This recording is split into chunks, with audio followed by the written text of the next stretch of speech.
your own safety, please avoid these areas.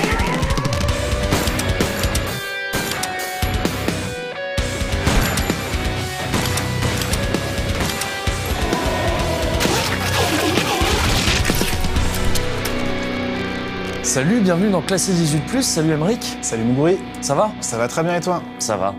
Comme vous l'avez sûrement remarqué, vous avez une composition un petit peu spéciale pour Classé 18+, c'est un peu la team bêta. Voilà, parce que Mehdi, bon il est pas là, il est un petit peu malade, mais ça va. Ça va, je crois. Je sais pas si vous vous souvenez de ce running gag drôle, hein. de 2015. Ah, 2015, c'est fini, on est en 2016 maintenant, donc bonne année. On va le dire dans toutes les émissions. C'est comme ça, chaque spectateur d'une émission particulière aura son bonne année. Et comme ça, ils auront une très bonne année. Ils auront une très bonne année en plus. Donc bonne année 2016. On entame donc le premier classé 18+ de 2016 qui va être très sympa, comme tous les classés 18+. Et je vous propose d'en avoir la preuve en regardant le sommaire. Et on commence ce classé 18+ avec la critique de Yakuza 5. On enchaîne ensuite avec la critique de 12 is better than 6. Mais tout de suite, Les news.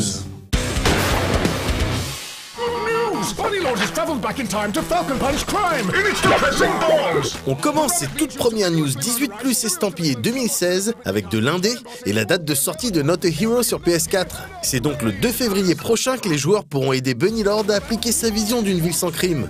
Pour ceux qui ne connaissent pas, l'ensemble se présente comme un shooter en 2D dans lequel on casse des fenêtres, on tape des glissades stylées et on refroidit des méchants. A noter qu'à la base, le jeu était également prévu sur Vita, mais l'équipe de Roll7 a récemment annoncé l'annulation de ce portage, invoquant non sans humour la difficulté à développer sur cette machine. Quoi qu'il en soit, si vous êtes chauffé par l'arrivée du jeu sur PS4, on vous invite à d'abord jeter un œil à notre critique de la version PC faite dans un précédent numéro de Classé 18+. Vote Bunny Lord! A violence today for a better tomorrow! On continue avec des zombies, parce qu'on en aura encore en 2016, et cette nouvelle vidéo de The Following, la grosse extension de Dying Light. L'occasion pour nous d'en savoir un peu plus sur le buggy, qui constitue un peu la plus grosse feature de cet add-on. On pourra évidemment customiser l'animal dans tous les sens afin de le rendre plus performant en course, mais aussi mieux équipé contre l'hostilité ambiante incarnée par les zombies. Le tout s'accompagne évidemment de nouveaux défis, de nouvelles compétences et de nouvelles armes également. On espère du coup qu'à travers ces éléments de gameplay inédits et ce gigantesque nouvel environnement, la campagne en l'occurrence, l'expérience de Following arrivera à renouveler un plaisir qui était déjà présent dans le Dying Light de base. On sera de toute manière amené à vous en reparler à l'occasion de sa sortie en février prochain. Petit préambule, pour cette news, tous les sons que ont été écrits avec un K. On monte donc d'un cran dans la violence et on parle de Mortal Kombat avec les personnages disponibles en 2016 pour les acquéreurs du Combat Pack 2. On aura donc le Goro bien connu des services, le Xénomorphe d'Alien évidemment, le Leatherface de Massacre à la tronçonneuse, Triborg, un personnage inédit pour le coup, et enfin Boraicho, dont les skills de Drunken Master pouvaient être observés dans le Mortal Kombat Deadly Alliance. Pas mal de nouveaux persos jouables donc, même si pour le moment on ne sait toujours pas exactement quand ils seront jouables justement.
On va continuer dans l'incertitude, avec le prochain Homefront baptisé The Revolution.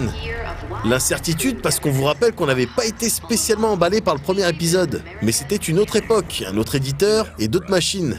The Revolution conserve toutefois ce délire d'oppression dans tous les sens, avec un style de Corée du Nord ayant envahi le reste du monde libre. This is the real Philadelphia, 2029. On profite aussi de cette dernière vidéo en date lâchée par les devs pour vous rappeler qu'une bêta fermée aura lieu sur Xbox One en février. Le jeu, lui, est toujours prévu pour mai prochain sur les plateformes que vous avez lues dans le synthé au début. but some of us finally woke up. Forget peacekeeping. This is war on our own soil. Every day, more people are disappearing. And God only knows what the Norks are doing to them. Out there in the wastelands, it's shoot on sight. But at least we're still free. But this is Yellow Zone. That means heavy KPA security. So we hide in plain sight. We blend into the crowd. We operate right under their feet, waiting for the moment to strike. They might have the upper hand now. But we got a few tricks up our sleeves.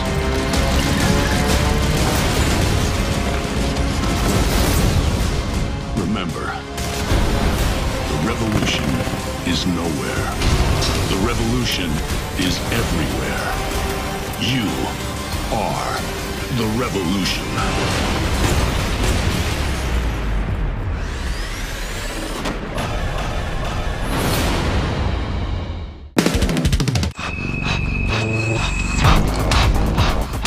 En ce moment, Square Enix pense tenir quelque chose en se laissant complètement entraîner par la mode épisodique. Un état d'esprit qu'on imagine carrément motivé par le succès de Life is Strange. Du coup, Hitman figure parmi les premières victimes de ce délire.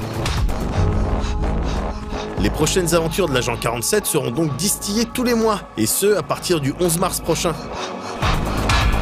On vous avoue qu'on ne comprend pas encore entièrement l'utilité de cette initiative, mais si le jeu est bien et qu'il n'y a pas de carotte financière derrière, on serait presque tenté de dire pourquoi pas.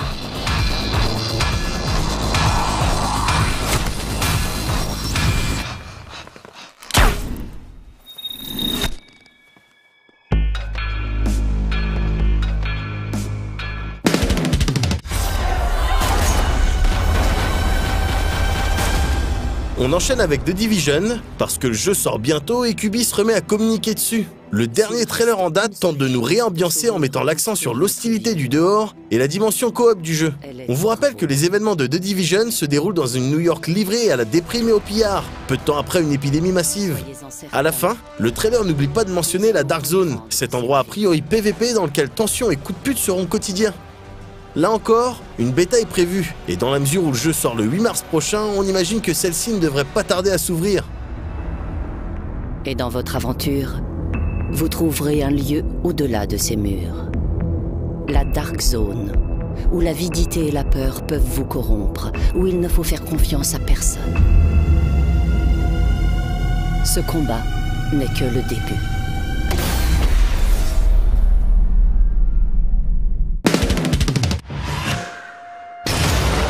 Et puisqu'on parle d'Ubisoft, on termine ces news avec Rainbow Six Siege, dont l'équipe de développement a récemment sorti un nouveau patch qui corrige de nombreux petits problèmes qui avaient passé les mailles du QA.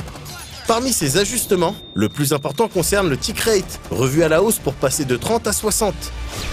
Et si la notion tick rate ne vous est pas tout à fait familière, ne vous inquiétez pas, on en reparle tout de suite en plateau.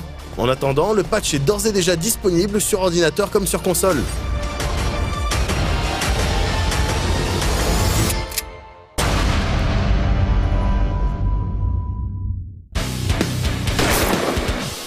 Alors tout début 2016, Ubisoft s'illustre déjà avec plusieurs petites choses presque malheureusement habituelles chez eux. Donc il y a eu un leak déjà avec Assassin's Creed. Ça, on n'en a pas vraiment parlé dans les news parce que c'est de la rumeur pour l'instant et que on n'a pas trop pour habitude de relayer les rumeurs tant qu'elles ne sont pas absolument vérifiées. On parle d'Ubisoft, donc il y a de grandes chances qu'elles se vérifient parce que il y a de grandes chances que ce soit un vrai leak. Mais en gros, vite fait, Assassin's Creed peut-être dans l'Antiquité, peut-être en Égypte, on sait pas. Voilà. Bon. Et peut-être une pause. Et peut-être une pause, effectivement, pas d'Assassin's Creed en 2016, et ce serait pas de gros Assassin's Creed. Oui, parce qu'il y en a déjà eu. On va bientôt parler d'un autre, c'est un autre Assassin's Assassin's Creed.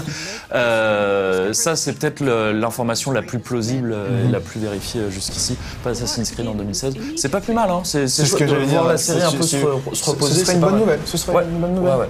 Je pense aussi. Mais Ubisoft, on en a parlé aussi là dans les news un petit peu, a aussi fait une annonce récemment concernant Rainbow Six Siege qu'on avait critiqué dans le dernier numéro de classé 18+, de 2015, si je ne me trompe pas. Une annonce qui peut paraître un peu obscure pour la plupart des joueurs, parce que ça manie des notions qu'on n'a pas trop l'habitude d'aborder. Ça manie donc la notion de tick rate. Le tick rate dans un jeu en ligne, c'est super important. Enfin, ça peut l'être, selon la nature du jeu. Et donc, on va revenir un petit peu sur ce qu'est le tick rate. En gros, le tick rate, quand on parle d'un jeu en ligne, c'est la fréquence à laquelle les informations, je simplifie beaucoup, sont échangées entre le serveur central qui fait tourner la partie en ligne que tu es en train de faire et tous les joueurs qui sont en train d'y jouer. Et tu fais une différence entre le tick rate et le lag, du coup? Voilà, c'est deux choses différentes. Le tick rate, en gros, si tu dis que j'ai un tick rate de 60, ça veut dire que 60 fois par seconde, les données sont envoyées. Ça transite entre le serveur et les joueurs. Ça peut être plus complexe que ça. Moi-même, je suis pas un expert sur la question. Je sais même pas. Il est possible qu'il y ait un tick rate côté serveur et un tick rate côté client, côté joueur. Ça, j'en suis même pas sûr. En tous les cas, il faut concevoir ça comme ça. C'est-à-dire que 60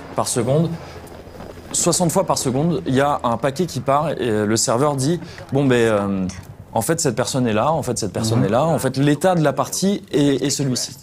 Et c'est super important donc parce que en parlant de tick rate un peu bas, si tu es dans du tick rate de 20 ou de 30, comme c'était le cas sur Rainbow Six Siege avant que la mise à jour se fasse d'ores et déjà sur PC et bientôt sur console, ça veut dire que tu peux avoir ces décalages entre ce que tu vois et ce qui se passe réellement. C'est-à-dire, concrètement, un des exemples les plus parlants, c'est que tu vas tirer sur quelqu'un.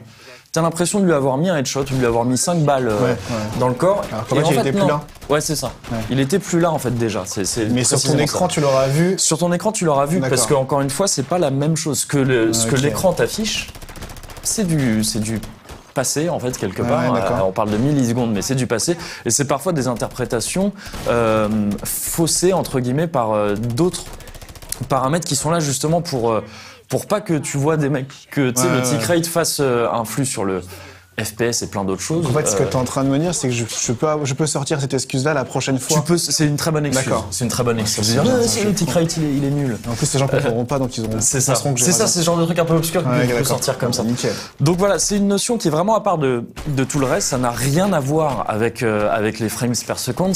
Ça n'est pas tout à fait lié au ping, qui c'est encore autre chose. Le ping, ça va plus parler de la vitesse à laquelle transitent les informations, alors que là, on parle d'une fréquence à laquelle elles sont envoyées. Mais c'est important. Là, en l'occurrence, donc, Ubisoft a annoncé passer de 30 à un tick rate de 30 par seconde à 60 pour Rainbow Six Siege, en sachant que 30, 60, c'est jouable, c'est jouable. Mais pour des jeux qui se veulent un petit peu compétitifs, quand même assez orientés vers la compétition sérieuse, entre guillemets, c'est faible. 30, c'est beaucoup trop faible, et 60, c'est bien, c'est dans la moyenne, en sachant que pour des jeux, des FPS en l'occurrence compétitifs, joués de manière très sérieuse, comme Counter-Strike, on est plus sur du 100, 120. Oui, donc rien à voir. Jouer en compétition vraiment sérieuse avec tous les enjeux qu'il y a autour de Counter-Strike, c'est impensable d'avoir un tick rate plus bas. Rocket League aussi, j'imagine, c'est dans le même Rocket League, je pense que c'est un tick rate d'au moins 250. Une excuse pour un pote qui a fait une émission dans la fin. Ah oui, c'est vrai. C'était un petit peu ridiculisé. Donc non, il y avait un tick rate très très bas.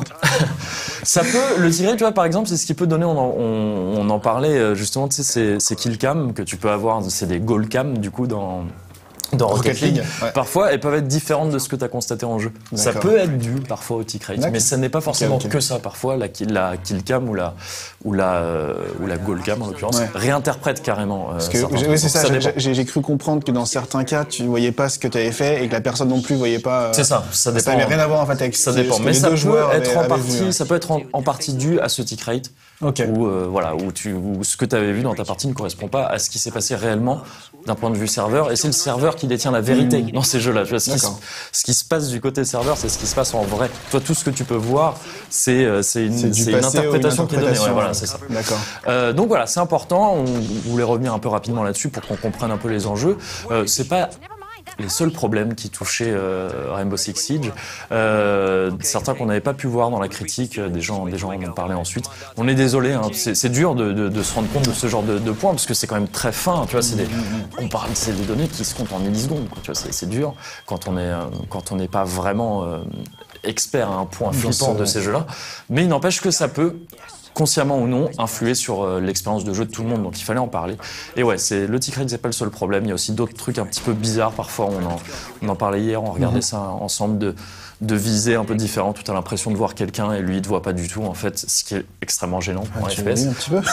Voilà, on reviendra pas pour autant sur la critique qu'on a faite, le jeu reste très sympa, mais il y a des petits problèmes comme ça qui font que peut-être les ambitions qui avaient l'air assez portées vers la compétition, l'e-sport, tout ça, pour l'instant, le jeu n'a pas forcément les épaules de ces ambitions-là. Et c'est un petit peu dommage, mais il n'empêche que c'est un jeu sympa à jouer. Est-ce que ça pourrait être changé, tu penses, à l'avenir, ou ça vaut pas le coup pour les éditeurs, pour les développeurs, d'engranger autant de moyens pour corriger ça? Mais c'est important ce que tu dis, parce que là, je l'ai pas abordé, mais un bon tick rate, ne serait-ce que ça, en fait, ça engage des coûts. Parce que les serveurs travaillent plus, il y a plus d'échanges de données, c'est plus de coûts pour l'éditeur ou le développeur. En l'occurrence, c'est la même chose. Donc, ouais, c'est de l'investissement. Tu vois, passer de 30 à 60 ou passer de 60 à 100, c'est des coûts qui deviennent gros, en fait, au final. Donc, est-ce qu'ils vont continuer dans cette lancée-là? Le fait d'avoir fait une annonce et d'augmenter le tick rate, ça montre quand même une certaine volonté de corriger le tir. Maintenant, est-ce que ça va continuer? Je sais pas. D'un point de vue tout à fait personnel, vraiment, je me dis qu'il faut distinguer deux choses. Il faut distinguer le discours autour de la sortie du jeu, marketing, qui peut être oui, nous on veut à fond jouer la compétition, et les vraies ambitions. C'est-à-dire que il peut être très bénéfique pour un jeu de dire on l'a conçu, pensé et créé pour la compétition, alors qu'en réalité en interne t'as jamais voulu faire de la compétition. Est-ce que tu es en train de dire qu'il faut faire attention à ce que l'on entend? Peut-être. C'est peut-être ça, et ce que je vais vous dire là maintenant par contre, croyez-moi, on va voir la critique. The 12 is better than 6. Alors Yakuza 5 d'abord. D'abord Yakuza 5. Change pas de programme finalement? Non, on change pas le programme. C'est Yakuza 5, mais croyez-moi, c'est le meilleur jeu de 2016.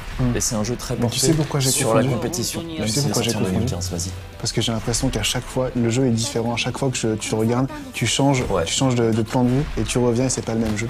Et effectivement, on va voir ça dans la critique et on en reparle juste après la critique.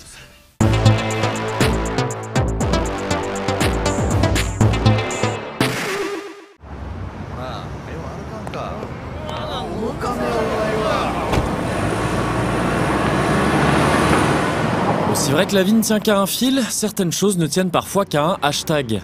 Et si les Bring Back Our Girls et autres Not in My Name n'ont manifestement pas mis fin au terrorisme et aux amalgames, c'est bien à ce que l'on appelle en bon français un mot dièse que Yakuza 5 doit sa sortie en Occident. Destiné à ne jamais être traduit suite aux échecs commerciaux de Yakuza 4 et Yakuza Dead Souls, cet épisode a finalement atterri sur le PSN le mois dernier, 3 ans presque jour pour jour après sa sortie japonaise. Un petit miracle qui n'aurait pas été possible sans la campagne #Building the List organisée par la PlayStation Third Party Production, laquelle demande aux joueurs de mentionner sur les réseaux sociaux les jeux qu'ils aimeraient voir arriver sur console PlayStation. Plébiscité au même titre qu'un Shenmue 3 ou qu'un Suikoden 2, ce 5e volet a donc fini par être localisé grâce au soutien de Sony. Une bonne nouvelle n'arrivant jamais seule, on notera même que Sega n'a pas attendu d'avoir les chiffres de vente du jeu pour confirmer la sortie dans les prochains mois de Yakuza 0, l'épisode qui prend place dans le Japon opulent des années 80.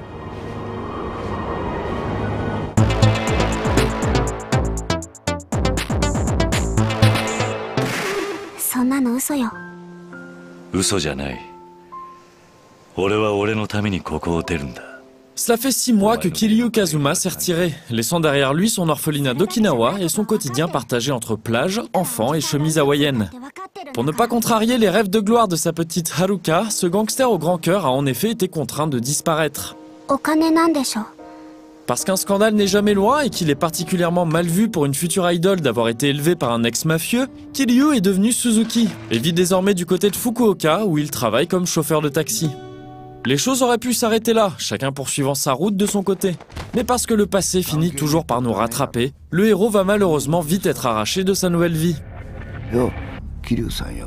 La mystérieuse disparition de Dojima Daigo, son successeur à la tête du clan Tojo, qu'il est le dernier à avoir vu, va l'obliger à renouer avec la pègre, avant bien évidemment d'y faire le ménage, quitte à fracasser quelques mâchoires au passage. À la manière de son prédécesseur, Yakuza 5 prend la forme d'un jeu choral. En plus de Kazuma et Haruka, le jeu fait intervenir Saejima Taiga et Akiyama Shun, deux personnages déjà au casting de Yakuza 4, ainsi que Shinada Tatsuo, seul petit nouveau de la bande. Chacun à leur tour, les 5 héros vont ainsi se retrouver impliqués dans différentes histoires louches, avant d'avoir la surprise de voir leur destin se croiser. Une structure narrative qui mérite d'être saluée pour son ambition et sa complexité, mais qui dans les faits peine néanmoins à convaincre. Contrairement à Yakuza 4, qui ne se sortait pas trop mal de cet exercice, ce 5e épisode se révèle laborieux, sans doute parce qu'il était contraint de faire plus grand et plus fort pour surprendre les fans. Les complots, trahisons et autres retournements de situation ont beau être légion dans la série, jamais ils n'avaient semblé aussi nombreux et improbables qu'ici. Un défaut d'autant plus gênant que l'intrigue n'en finit plus de s'étirer, puisqu'il faudra compter pas loin de 50 heures pour arriver péniblement à son dénouement. Comme toujours, heureusement, le jeu d'acteur et la qualité des modélisations faciales aident à faire passer la pilule.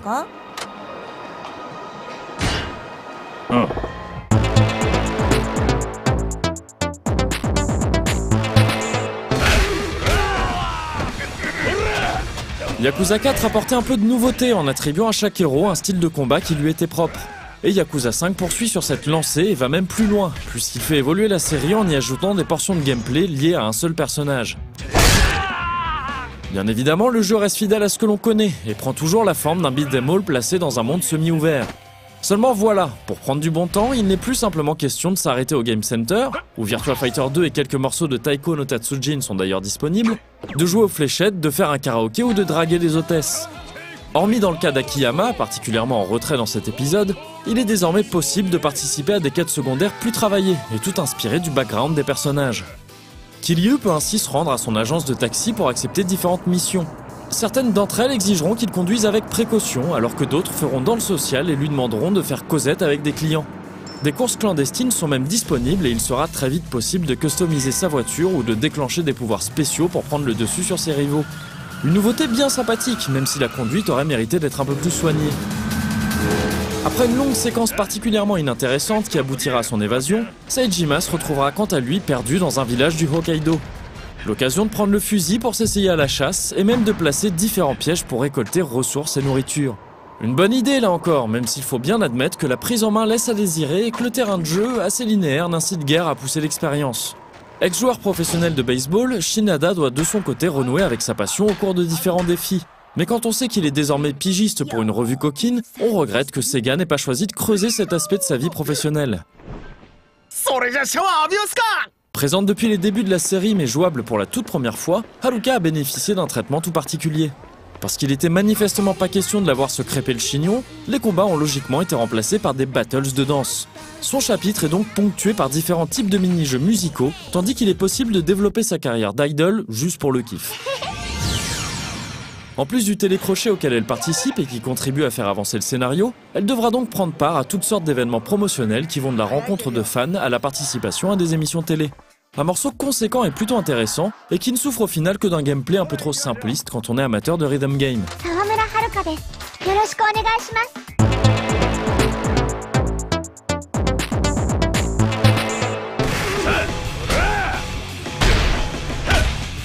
Yakuza 5 est typiquement le genre de jeu qui pose un cas de conscience. On a beau être fan de la série et se réjouir de cette sortie miraculeuse, il faut bien admettre qu'une fois l'aventure bouclée, le jeu nous a laissé un sentiment plutôt mitigé. À force de vouloir mettre les petits plats dans les grands, Sega a en effet pondu quelque chose de complètement indigeste, au rythme poussif et au scénario invraisemblable.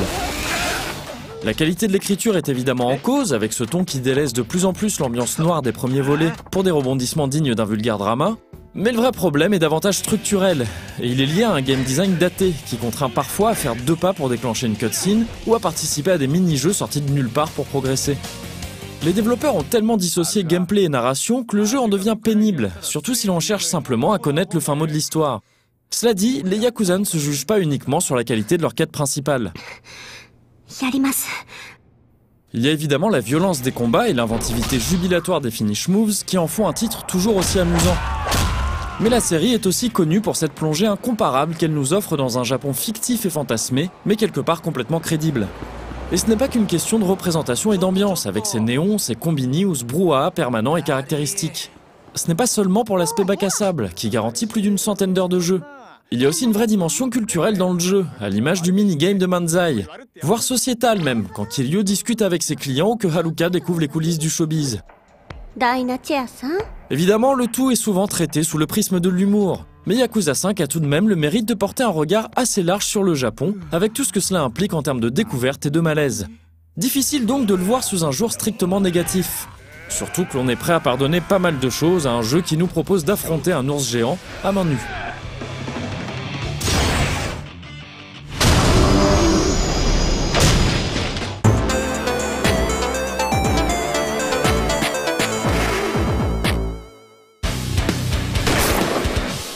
Bon, j'ai lancé la critique en parlant de jeu de 2016, mais je m'embrouille parce que c'est compliqué avec ce jeu-là. Il est sorti en 2015 en réalité, mais en fait, il est sorti en 2012 au Japon. Moi, je suis super content de le voir enfin arriver en France. Et tu disais un truc intéressant dans la critique. Non, mais c'est vrai. Donc, il y a qui faisait les captures l'autre jour, et donc nous, on fait des allers-retours dans la rédaction pour X raisons. Ouais. Et à chaque fois que je revenais, j'avais l'impression qu'il jouait à un jeu différent. C'est-à-dire que je suis venu une fois, donc il est en train de se battre contre un ours. Ouais. À main nue. À main nue. C'est important de le noter, à main nue. Je pars prendre un café, je reviens, il est en train de faire un jeu télévisé. Ouais. Et je sais pas si t'as vu, mais il y a aussi eu, dans le même laps de temps, il y a eu bataille de boules de neige. Bataille de boules de neige, effectivement. Course de taxi, sûrement. Et évasion de prison aussi. Évasion de prison. C'est tout ça en un seul et même jeu. Un peu de baseball. Oui, effectivement. Donc c'est ça. C'est un peu dans l'ADN de la série depuis le départ, ces petites activités annexes. Ouais. Mais c'est le truc qui se développe de plus en plus dans la série. D'après Oum, vous l'avez bien vu dans la critique, l'aventure principale, c'est pas forcément le meilleur point de Yakuza 5, mais ses activités annexes, tout ce qu'il propose à côté, c'est excellent. Enfin, je veux dire, c'est tellement inventif, c'est toujours. Ça va jamais extrêmement loin. C'est jamais genre le mini-jeu de course de taxi que tu vas avoir dedans, c'est pas un très bon jeu de course. Mais le fait que t'en aies plein comme ça, c'est un truc que moi j'adore. Et c'est tellement inventif, je crois que c'est ce que tu disais en parlant de jeu télévisé. Alors, pas forcément parce que ça peut désigner plusieurs choses, mais à un moment donné, t'as quand même une simulation de Manzai. Le Manzai, c'est une espèce de duo comique japonais. C'est un duo comique un peu traditionnel où t'as souvent un peu, c'est le principe de Pierrot un peu en français. C'est une appellation. C'est une appellation vraiment, c'est sûrement une AOC, une appellation d'origine contrôlée. En gros, oui, t'as un peu ce type qui va dire des conneries et l'autre qui va lui dire bâtard. Tu dis des bêtises et tout ça, et il y a tout un rythme. Ça veut dire idiot. Ça veut dire idiot, effectivement. Voilà, c'est ça. Et donc, tu as une simulation de ça, où il faut choisir les bonnes réponses avec un bon timing. C'est bête, mais c'est très bien. C'est super cool. Mais une simulation de conversation en texte. C'est pas étonnant de la part de la série. C'est quelque chose. Non, ça va encore plus loin. C'est n'importe quoi, mais on aurait pu s'y attendre dans une certaine mesure. C'est ça. Tu peux aller faire du poulicula, tu peux avoir donc t'as des courses en taxi, ou vraiment des vraies courses, mais aussi quand tu fais le taxi vraiment pour des clients normaux, tu peux avoir une petite simulation de conversation de taxi. Tu vois, le type qui va dire, le salariman qui dit, je suis un petit peu fatigué, le boulot c'est compliqué. C'est beau aujourd'hui. Ouais, voilà. Et t'as un mini-jeu qui se lance juste pour sélectionner les réponses, les trucs, je trouve ça génial. Ah, d'accord. Je trouve ça excellent. Moi, Yakuza, je suis super fan de cette série. Elle a plein de petits défauts, on peut pas le nier, mais il y a un charme qui se dégage, je trouve, de cette série, qui est fou et qui marche extrêmement bien sur moi. C'est pour ça que je suis content de voir le 5 arriver enfin. Et est-ce qu'elle a toujours été dans ce délire what the fuck ou au début c'était pas censé être un truc sérieux autant, effectivement. Et après ils sont partis dans une autre direction.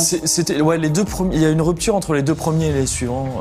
Il me semble que c'est dû, j'espère ne pas me tromper, il me semble que c'est dû à l'auteur qui était présent sur les deux premiers, qui était un écrivain spécialisé. Dédié pour ce genre de... Ouais, voilà, qui était spécialisé vraiment dans les histoires de Yakuza, le côté mafia romancé, quoi, tu vois, le gangster romancé, romantique aussi d'ailleurs. Le gangster d'amour, c'est clair. Gangster d'amour, effectivement, c'est ça, c'est exactement ça. Et après, il me semble qu'à partir du 3e épisode, c'était plus lui, et que c'est en gros Sega en interne qui a assuré les histoires, et ça part peut-être un peu plus dans tous les sens, en termes de l'histoire précisément, parce que les deux premiers Yakuza, l'histoire était très bien. Mais attention, dans Yakuza 2, si je me souviens bien, tu te battais contre un tigre. Et ça m'étonnerait pas qu'il y ait une histoire de German Suplex sur un tigre, ou un truc comme ça. Sous le château d'Osaka. Donc c'était déjà, tu vois, ça allait déjà loin. Ça allait déjà loin. Donc voilà. Mais là, oui, c'est peut-être qu'il y a plus peut-être cette toile de fond, l'histoire qui était aussi très très bien avant. Là, elle est peut-être un peu plus diluée par tout le reste. J'ai quand même pas mal d'espoir pour le 6 qui va arriver. J'espère dans pas trop longtemps en France, j'espère ne pas... qui n'est pas encore sorti au Japon, hein, mais j'espère ne pas devoir attendre 3 ans plus tard, en France. Avec, on en a déjà parlé à l'antenne, avec Takeshi Kitano Takeshi, qui sera dedans, c'est modélisé. Et c'est ce que personnellement, je ne le savais pas, mais en fait je l'attendais depuis le début. Enfin, tu vois, Kitano dans un Yakuza, ça fait tellement de sens que j'attends de voir ça. Avec impatience, vraiment. Okay. Voilà. J'attendais pas forcément le fait de me battre au Mexique dans des décors en noir et blanc. Et pourtant, ça peut s'avérer plutôt sympa. Est-ce que tu serais pas en train de lancer la critique de 12 is Better than 6 ? Tu as vu clair dans mon jeu. Tu vois ? Je te laisse la lancer proprement. Et tout de suite, la critique de 12 is Better than 6, Gringo. Super lancement.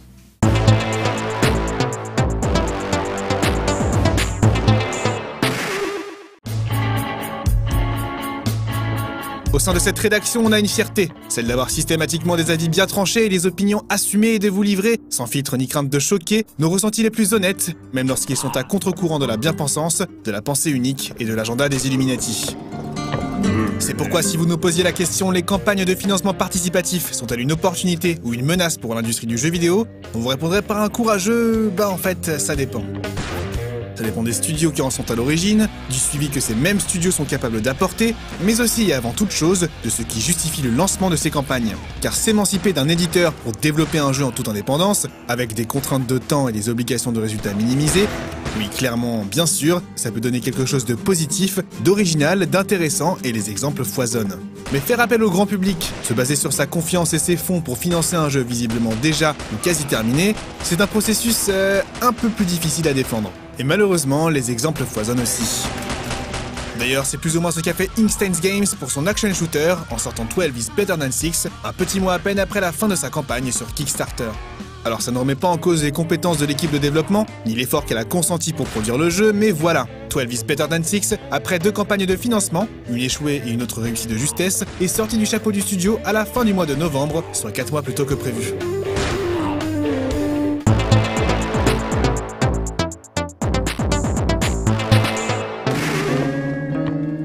Twelve is Better than 6, que l'on appellera 12 à partir de maintenant, est donc un top-down shooter se déroulant en Far West en 1873. Le jeu met en scène le Mexicain, un prisonnier amnésique en cavale, prêt à tout sacrifier pour retrouver la mémoire de sa vie passée, quitte à descendre au passage 2 ou 3 000 gringos, shérifs et peaux rouges si nécessaire. Cowboy grincheux, agile mais peu loquace, le Mexicain est l'archétype du héros de western à la Clint Eastwood. Et 12 profite d'ailleurs, au détour de quelques répliques et de noms de succès, à rendre hommage au film de Sergio Leone. Mais si ces clins d'œil sont bienvenus, bien qu'un peu faciles, ça ne signifie pas pour autant que le jeu bénéficie d'une histoire aussi prenante que celle des œuvres dont il s'inspire. Bien sûr, le contraire aurait été étonnant, mais au vu du scénario cliché au possible, même si c'est sûrement volontaire, de la narration obscure et d'une traduction définitivement effectuée à l'aide de Google Trad, on en vient très vite à perdre de vue les enjeux, les objectifs, et donc, inévitablement, à éviter les dialogues et à simplement prendre part aux missions sans trop réfléchir. Ce qui tombe bien puisque les scènes d'action sont, de loin, les plus intéressantes.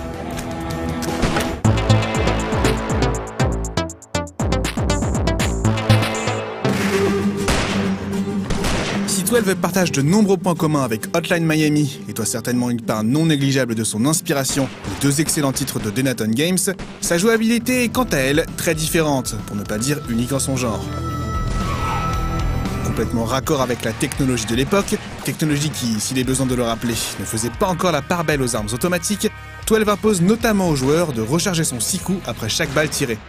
Le sentiment d'avoir entre les mains un véritable engin mécanique est réel, mais il faut comprendre par là qu'il est impossible de faire pleuvoir les balles aussi vite que dans n'importe quel autre jeu, et qu'il est absolument nécessaire de prendre en compte ce léger temps de vulnérabilité pour espérer survivre. Car les nombreux ennemis du Mexicain, eux, sont toujours acharnés. Et sachant que les munitions s'épuisent vite et qu'un ennemi alerté ne rate que très rarement sa cible, mieux vaut parfois se la jouer infiltration, plutôt que de se lancer dans un bête carnage suicidaire. Selon Inkstand Games, il est théoriquement possible de terminer le jeu sans tirer une seule balle, en contournant intelligemment les gringos et en mettant à profit le décor et ses angles morts.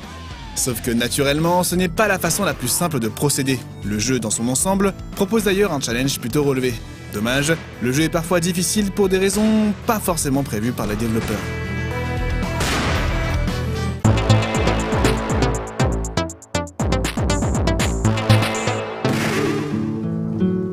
Incontestablement l'une des forces majeures du jeu, le style graphique de 12, avec ses environnements et personnages entièrement dessinés à la main, est aussi son plus grand défaut. Certes, la DA est unique et le rendu agréable à l'œil, mais les détails sont si abondants qu'il est souvent difficile de faire la différence entre l'essentiel et le superflu, les décors et les personnages, les ennemis et les PNJ amicaux. Or, dans un jeu où chaque balle peut tuer, la lisibilité se doit d'être parfaite et le joueur doit être capable, à l'aide d'indices visuels plus ou moins subtils, de savoir instantanément où il se trouve, où il peut se cacher et où sont situés les ennemis. En l'occurrence, 12 aura donc plus largement faire mieux en termes de lisibilité, de localisation ou tout simplement de finition. Et si ça ne rend pas le jeu mauvais pour autant, cela contribue à faire de lui un shooter vite joué et vite oublié, qui aurait pu être d'une qualité nettement supérieure s'il était sorti, disons, de manière un peu moins précipitée.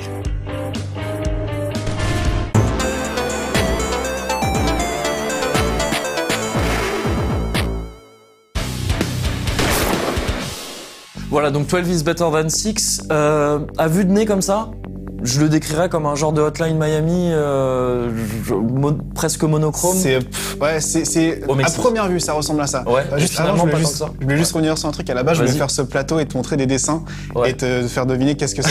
Ah, Tu sais les pourquoi Mexicains? Parce qu'en fait, le jeu, quand j'ai vu la première Ouais. fois les vidéos, j'ai pensé tout de suite au dessin qu'on faisait avant. Genre, tu fais Ah, c'est un rond, tu fais Mexicain trait. sur un vélo. C'est un Mexicain sur un Ouais. vélo. Ah, c'est un Mexicain qui fait pipi ou des trucs Ouais. comme ça. Et je voulais Oui, faire ça. ouais. Et je me Ah, suis ouais, dit que dommage. le processus aurait été peut-être un peu compliqué de mettre C'est ça à vrai. l'image et tout. Ouais. Donc, il va falloir faire abstraction et penser très fort. Ouais. Mais ça aurait été très très drôle. Mais c'est vrai que le jeu a vraiment ce côté-là, vu que bah, tu vois les persos quasiment, quasiment à 90 Quasiment degrés. 90 degrés. Et en fait, c'est une limite Et gênant. ils ont tous leur chapeau. Ils ont Ouais. tous des chapeaux, Ouais. soit de Mexicains, de Mexicanos, ou de gringos, de cow-boys. Ouais. Et en fait, c'est presque gênant parce que t'as du mal à distinguer certaines fois t'as certains ennemis qui dorment, si tu veux, Ouais. tu les vois et tu vois une partie de leur corps, et t'en as d'autres qui sont simplement debout avec Ouais. et tu vois leur flingue, mais instantanément, tu peux pas faire la différence, tu vois, Ouais. au premier coup d'œil, parce La qu'il y a pas de... lisibilité aurait pu être. Ça aurait plus, pu être largement mieux et je pense que ça tient pas à grand chose, tu vois, ça aurait tenu à juste peut-être faire des couleurs un peu plus foncées sur les ennemis pour réussir vraiment à les distinguer du premier coup d'œil. Je pense à Mirror's Edge d'un coup, tu vois, où Ouais. t'avais des indices visuels Ouais. qui étaient rouges Très et tu fort, voyais ouais. tout de suite où il fallait aller. Je parle pas forcément de faire quelque chose de si fort, Ouais. mais peut-être réussir à trouver un petit peu le juste milieu entre des corps qui foisonnent de détails. Il y a vraiment beaucoup de détails, tu vois des pierres et tout. Donc c'est très joli, hein, mais au niveau du jeu vidéo même quand tu joues, c'est pas pratique, je trouve, Ouais. et ça ne marche pas très très bien. Ouais, mais ça me fait, ce que tu dis, ça me fait un petit peu penser. Alors, c'est pas du tout le 18+ pour le coup, mais on en avait parlé un peu à ce sujet de Ori and the Blind Forest, Ouais. où il y a des décors très effectivement, détaillés, ouais. très beaux. Et on avait mal à mais faire la parfois, distinction. voilà, tu dis, est-ce que ça va me blesser ou pas Ouais. Tu vois, t'en es pas sûr directement. Et c'est vrai que c'est cool, hein, des jeux très beaux et tout ça, et très détaillés. Mais le plus important, je pense, ça doit rester, comme tu le dis, la lisibilité. Il faut pouvoir interpréter d'un coup d'œil ce que tu es en train de voir. Surtout dans pour un ce jeu type qui est de ce type de jeu assez où, rythmé, j'imagine. Oui, et ouais. en parlant de rythme, d'ailleurs, j'ai pas parlé de la critique des musiques qui sont pour le coup très bien. Le jeu est pas mauvais du tout, hein, parce que Oui, oui. peut-être qu'on a l'impression, je voudrais un peu nuancer mes propos, dans la critique que je suis très négatif, parce qu'il y a eu des choses un petit peu bizarres au niveau du financement du jeu, par exemple, dont Ouais. j'ai parlé. Ouais. Ça n'enlève rien aux qualités du jeu. Le jeu est plutôt correct, hein, mais c'est juste qu'il aurait pu être vraiment à un niveau supérieur. Quand j'ai Ouais. vu les vidéos pour la première fois, je me suis dit, waouh, ça pourrait être une claque. Bah, ça l'était pas, Et malheureusement. ce qui a l'air rageant, c'est qu'en fait, ça aurait pu être beaucoup mieux avec des petits ajustements finalement. C'est ça, quoi. des petites choses. Ouais. Et donc forcément, quand tu sors un jeu plus tôt que prévu, il a intérêt à être nickel, ou sinon on te dira bah ouais, mais attends, pourquoi tu l'as sorti maintenant? Il fallait Ce attendre qui est un vrai petit aussi peu. de la part d'un jeu qui sort plus tard que prévu, comme ça, c'est Oui, c'est encore compliqué. pire. Oui, encore pire. C'est compliqué. le jeu Mais vidéo. ouais, c'est un petit peu dommage. Ouais. Mais bon, j'ai pas non plus détesté. Loin de là, hein, le délire de, je crois que j'avais jamais vu ça ailleurs. De devoir De devoir, quand tu tires, Ouais. de recharger, tu sais, tu fais comme dans Django à la fin quand il Ouais. fait comme ça. Le pour avoir un peu l'image de comment ça marche. Ouais. Ça marche comme ça, et je crois avoir jamais vu ça ailleurs. Ouais. Peut-être qu'il y a sûrement d'autres exemples, mais moi personnellement de ma propre expérience de jeu, j'avais jamais vu, et j'ai trouvé ça super sympa. C'est super déstabilisant au début, parce que tu vois un ennemi, tu rates ton coup, bah t'as envie de retirer tout de suite. Mais au début, plein de fois, tu te fais toucher bêtement. Et quand t'arrives à maîtriser, t'as vraiment l'impression, tu sais, c'est pourtant ça la souris, hein, de tirer le truc, et tu vois le personnage dans ta tête recharger, faire comme ça, tu vois, c'est cool. Ça, c'est vraiment sympa. Ouais, c'est un principe sympa, effectivement. Donc ça, j'ai bien aimé. Après, il y a deux, trois autres trucs que j'ai moins aimé, c'est dommage, quoi. Mais voilà. D'accord. Bon jeu quand même. Un jeu sympa quand même, malgré tout. Ok, très bien. Bah écoute, on va s'arrêter là pour aujourd'hui. On a vu donc un vieux jeu qu'on est content de voir revenir et un jeu qu'on n'attendait pas forcément, mais qui est venu un petit peu trop tôt. Ouais. Tu vois, c'est un petit peu le retard et l'avance, quelque part perdu dans le temps. Mais bon, il y en avait quand même un où tu pouvais te battre contre un ours à main nue. Il y en avait un dans lequel tu pouvais te battre contre un ours avec la main nue, à main nue, pardon, je ne sais plus parler. Et c'est pour ça que je pense que ce sera le jeu de 2015-2016, parce que qu'est-ce que tu peux faire contre ça? Tu peux rien faire de mieux. Tu mets des patates à un ours. Dans ton moyen aussi, tu veux faire ça, mais c'était pas à main nue. Ouais, c'est toute la différence. C'est ça. Ça se joue à peu de choses finalement. On va voir si dans 2 semaines, on parlera de jeux dans lesquels on peut taper des ours à main nue. Ça, je ne le sais pas. Ça m'étonnerait beaucoup. Mais en tout cas, il y a de grandes chances qu'on parle, entre autres, de This War of Mine, The Little Ones. Donc, je vous invite à ne pas manquer ça. À dans 2 semaines. Salut. Je sais plus faire de conclusion, moi, sans Mehdi. Bah oui, mais il sera là la prochaine fois aussi. Il ira mieux, je pense. Et tout de suite, les news. Les news, exactement. Ouais. C'est là la critique de Yakuza? Ouais. Okay. Je crois. Cool. Je sais plus. La critique de Yakuza.